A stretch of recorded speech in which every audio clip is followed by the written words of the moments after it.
নমস্কার, আপনারা নিশ্চয়ই সুস্থ আছেন, ভালো আছেন। এইট পে কমিশন নিয়ে অফিসিয়াল কিছু ইনফরমেশন আমাদের সামনে এসেছে, তা আপনাদের সঙ্গে শেয়ার করছি। Government of India, ministry of finance, department of expenditure, রাজ্যসভায় constitution of eight central pay commission নিয়ে যে প্রশ্ন পর্ব চলেছিল তারই অফিসিয়াল পেজ আপনাদের সঙ্গে শেয়ার করছি।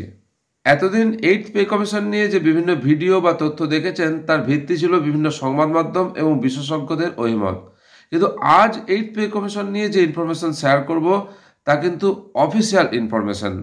তবে আরেকটা কথা, এইট পে কমিশন নিয়ে যখনই কোনো ভিডিও করা হয় বিরূপ মন্তব্য আসে, তবে একটা কথা জেনে রাখা ভালো যে সেন্ট্রাল পে কমিশনের সাথে কিন্তু স্টেট পে কমিশনের একটা সম্পর্ক আছে।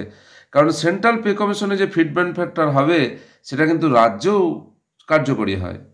রাজ্যসভার সাংসদ শ্রী জাভেদ আলী খান এবং শ্রী রামজিলাল সুমন অর্থ প্রতিমন্ত্রী শ্রী পঙ্কজ চৌধুরীর কাছে এই এইট সেন্ট্রাল পে কমিশন নিয়ে কতগুলো প্রশ্ন করেন এবং কিছু তথ্য জানতে চান।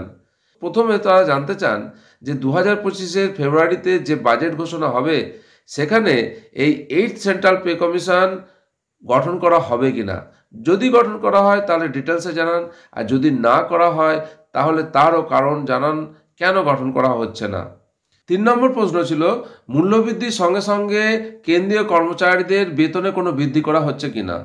যদি বেতন বৃদ্ধি করা হয়ে থাকে তাহলে ডিটেলসে জানান।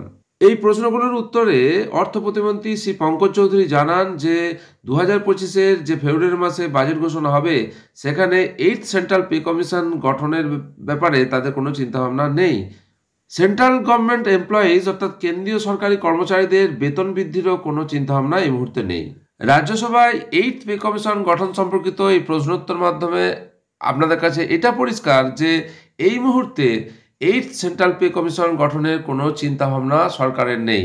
এর ফলে বহু কেন্দ্রীয় সরকারি কর্মচারী ও পেনশনভোগীরা হতাশ হবেন। কেন্দ্রীয় সরকার সম্প্রতি ডিএ 50% থেকে বাড়িয়ে 53% করেছেন, যা কার্যকর হয়েছে 1 জুলাই 2024 থেকে। 2025 জানুয়ারি মাসে মহার্ঘ ভাতা সংশোধনের আগে অনেকেই ধারণা করছেন যে এই মহার্ঘ ভাতা মূল বেতনের সাথে যুক্ত হবে কিনা।